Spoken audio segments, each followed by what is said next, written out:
So now we are open as a conference and we can begin, and we're here to talk about blended finance and about making the numbers work.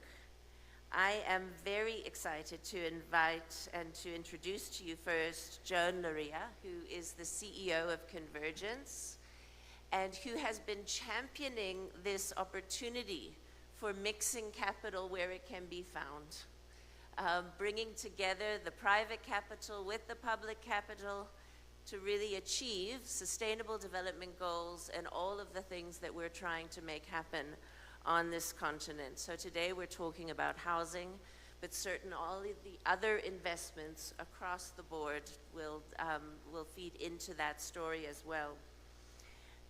Joan comes from a long history. I've worked with so many different organizations, the previous to DFC, Overseas Private Investment Corporation.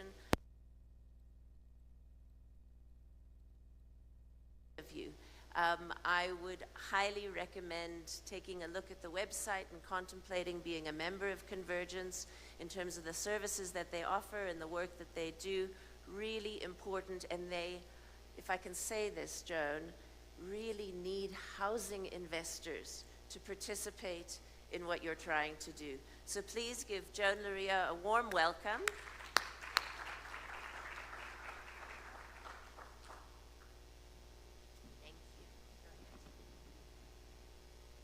Surrounded by tall people again.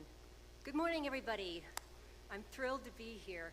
Let me start by asking a couple questions. How many of you feel like you work in the area of climate finance? Just raise your hands. Nobody. One. Okay, good. How many of you come here today thinking of yourself as gender lens investors? A few more hands. Okay, and how many of you think about yourself as investment promoters? More hands. All right. I've been listening for the last few days to the conversation all of you as housing experts have been having, and I'd like to propose not a rethinking, because you know more about this subject in this continent than I ever will, but a reframing of all the work that you do. I've listened to the statistics being thrown around, and among them the idea that 3 billion of us on this planet don't have functional housing or shelter. And about the staggering costs of changing all of that. And all of that's really real. I know it's real. Right outside this doorway are people in this situation. But two things can be true at once. Something can be an enormous challenge, an enormous problem, and at the same time can be the beginnings of an enormous opportunity. So that's the world I track as the head of Convergence, where development challenges and the potential to resolve them cohabit with the world of investment and the potential to make returns on one's risk capital. So let me back up just a moment and explain who Convergence is and who I am. Convergence is the global network for blended finance. We educate and we guide practitioners in the field of blended finance. We connect those practitioners to each other wherever possible. And we do what we can to accelerate deal flow, actual dollars or shillings going into actual transactions, all in support of the Sustainable Development Goals.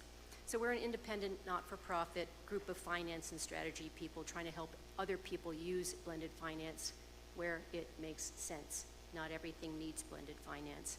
And my own career has been largely in Asia and heavily in infrastructure finance, including some sectors that seem as hopeless as housing sometimes.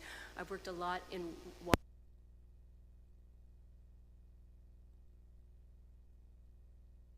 rubbish management. And so I've worked also in the development world, as Keisha said, as well as the very hard, returns-driven world of private equity, and I think I can speak from a little bit of both perspectives. So blended finance involves the strategic, careful application of non-commercial money. Think of it as coming from the aid agency of a wealthy nation, or from philanthropy, or from government resources. The really careful application of that money into a transaction so that a commercial investor who would normally take their money elsewhere is willing to bet their own money. You see, these commercial investors, they're not bad guys. They're the people in charge of your mom's life insurance policy money. They're in charge of your pension fund. They're in charge of the savings that you put on deposit to pay for your kids' school fees. So they're not bad people. They're just supposed to do reasonable things with the money they're entrusted with. So I said that two things can be true at once, and an ideal blended finance transaction has really high impact because somebody is there not seeking commercial returns. They're there seeking that impact and trying to pull more dollars into the problem they're trying to solve.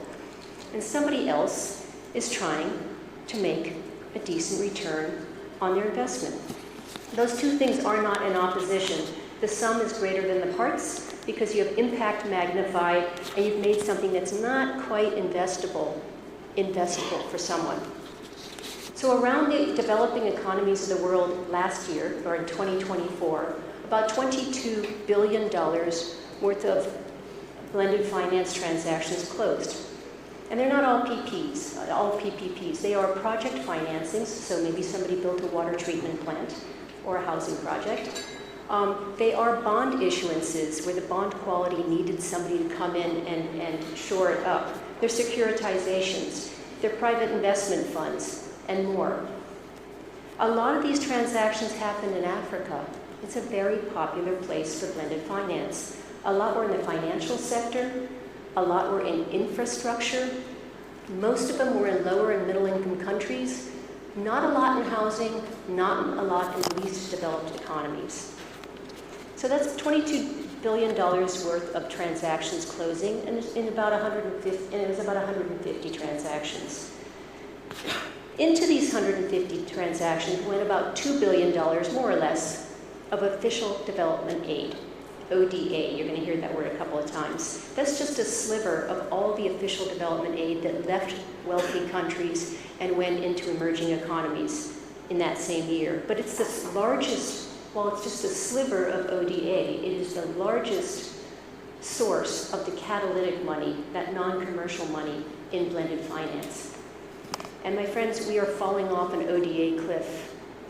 The numbers I just cited date from before the disappearance of USAID. They date from before the retrenchment of European donors from the development or from the development space. So if we hadn't fallen off that cliff, I'd be standing here telling you, look, organize some of your housing challenge into financial structures, learn from us, learn from your peers, and about how ODA can go into these structures, and pull as much private sector using ODA. That's what I would have said a year ago.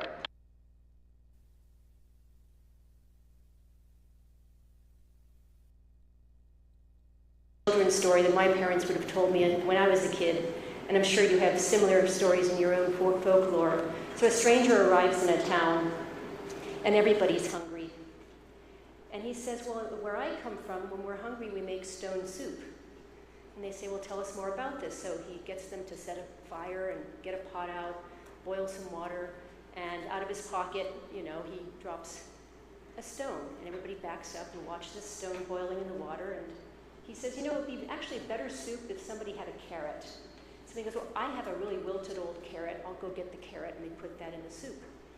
And he said, some chicken bones would be really good. And somebody produces some chicken bones, and sooner or later somebody finds a potato. And before you know it, at the end of the story, obviously everybody at least has a good bowl of soup to go with. My point is, this looks like a really grim moment, and that's true.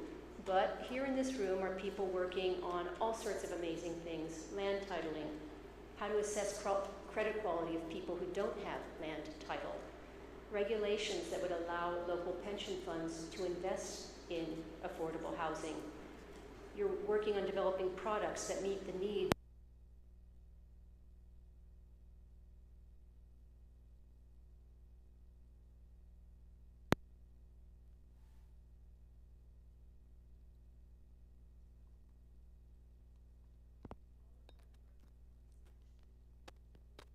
Check, 1, 2, check.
in the continent of Africa.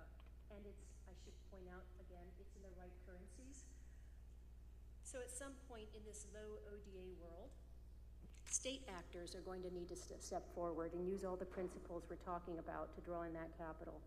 And it's tough. There's so many uses of an emerging nation's money and so little to spare.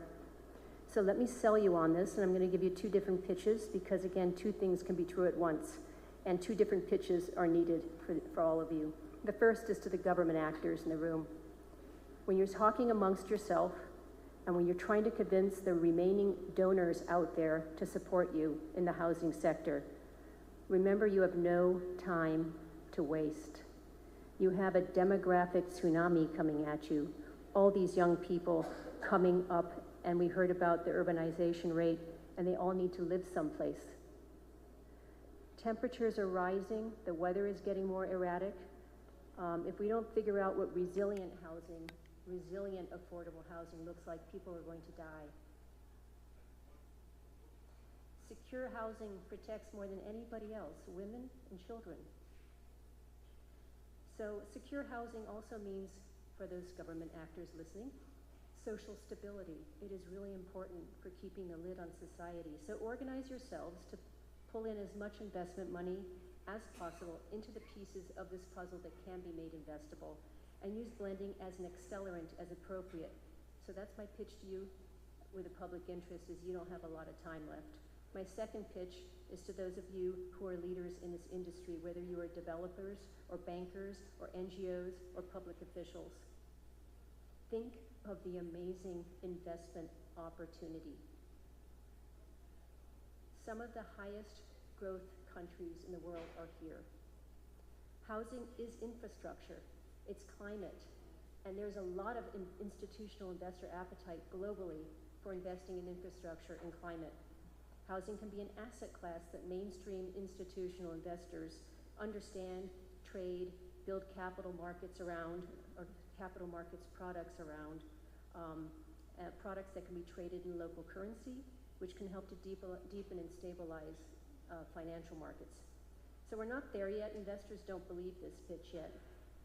So blending to develop some showcase transactions where investors are protected until the sector proves itself out can help us move forward. So that's my pitch to you, to sell the sector to the people holding the money.